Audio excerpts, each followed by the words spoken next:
ঈদের ছুটিতে দেশের পর্যটন কেন্দ্রগুলোতে মানুষের কোলাহলে ভরপুর। সিলেটের পর্যটন পরিস্থিতি জানাতে যুক্ত হচ্ছেন সহকর্মী হোসেন আহমেদ সুজাত। সুজাত, পর্যটকের কেমন ভিড় দেখছেন সিলেটে ঈদের ছুটিতে?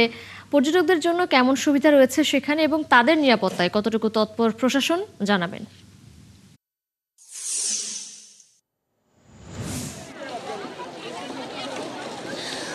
দেখুন তিশা, ঈদের এই ছুটিতে একদম লোকে লোকারণ্য সিলেটের সব পর্যটন স্পট। দেশের বিভিন্ন জায়গা থেকে পর্যটকরা সিলেটে এসেছেন এবং প্রকৃতির সান্নিধ্য উপভোগ করছেন। এই মুহূর্তে আছি আমি সিলেটের সাদা পাথরে। সেই সাদা পাথরের দৃশ্য যদি আপনাদেরকে একটু দেখাই, যে দেশের বিভিন্ন জায়গা থেকে আসলে হাজার হাজার পর্যটক সিলেটের সাদা পাথরে আসছেন এবং সেখানে এসে তারা পাথর, পাহাড় এবং পানির সংস্পর্শ নিচ্ছেন এবং সময় যত যাচ্ছে ততই কিন্তু সিলেটের পর্যটন স্পটগুলোতে মানুষের ভিড় বেড়েই থাকছে। যেহেতু এখন সকালবেলা, তারপরেও কিন্তু পুরো সাদা পাথর পর্যটন স্পট লোকে লোকারণ্য এবং ভারতের মেঘালয় পাহাড় থেকে যে পানি আসছে সেই পানি এসে কিন্তু বাংলাদেশ অংশে এসে পাথরের সাথে মিশে যাচ্ছে এবং সেখানে এক সুন্দর দৃশ্য আপনারা দেখতে পাচ্ছেন এবং সেই দৃশ্য কিন্তু পর্যটকরা উপভোগ করছেন এবং সেই পানির রাজ্যে তারা হারিয়ে যাচ্ছেন। আমরা অসংখ্য পর্যটকের সাথে কথা বলছিলাম, তারা বলছিলেন যে যেহেতু সিলেট ঢাকা মহাসড়কের অবস্থাটা খুবই খারাপ, 15-16 ঘন্টা 12-13 ঘন্টা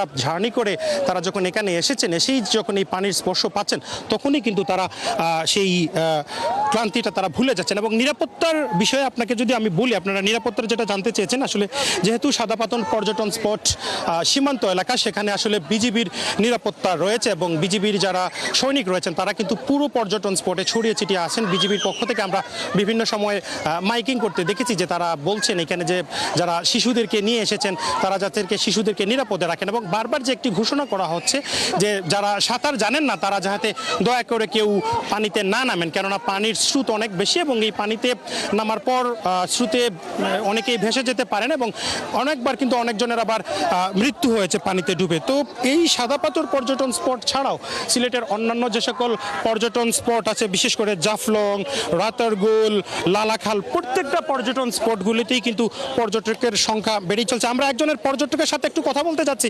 আচ্ছা, কোথা থেকে এসেছেন এবং কেমন লাগছে সিলেটে এসে? আমি গাজীপুর থেকে এসেছি। সিলেটে এসে খুবই অসাধারণ লাগছে। আর হাতে তো দেখতে পাচ্ছেন সাদা পাথরের দেশে এসেছি, সিলেট ভোলাগঞ্জ। হাতে সাদা পাথর নিয়ে বুকে জড়িয়ে রেখেছি। সবার সাথে ঈদের আনন্দ ভাগাভাগি করার জন্য সুদূর গাজীপুর থেকে এসে পড়েছি। খুবই চমৎকার একটি জায়গা, আমাদের বাংলাদেশের ওয়ান অফ দ্য বেস্ট পর্যটন প্লেস আফটার কক্সেস বাজার, আই থিঙ্ক সো। পর্যটকের সাথে কথা বলছিলাম, তারা আসলে বলছেন যে সিলেটের এই সাদা পাথর পর্যটন স্পটটা আসলে অনেক বেশি সুন্দর এবং এই ঈদের ছুটিতে যারা আসেন নাই তারা আসলে পস্তাবেন। তাই দেরি না করে সবার উদ্দেশ্যে পর্যটকদের একটাই কথা, যত দ্রুত সম্ভব সিলেটের এই সাদা পাথর পর্যটন স্পটে আসুন এবং প্রকৃতির রাজ্যে হারিয়ে যান। তিশা। সুজাত, ধন্যবাদ আপনাকে যুক্ত হওয়ার জন্য। দর্শক, সিলেটে ঈদের ছুটিতে পর্যটকদের সমাগম নিয়ে জানাচ্ছিলেন আমাদের সহকর্মী হোসেন আহমেদ সুজাত।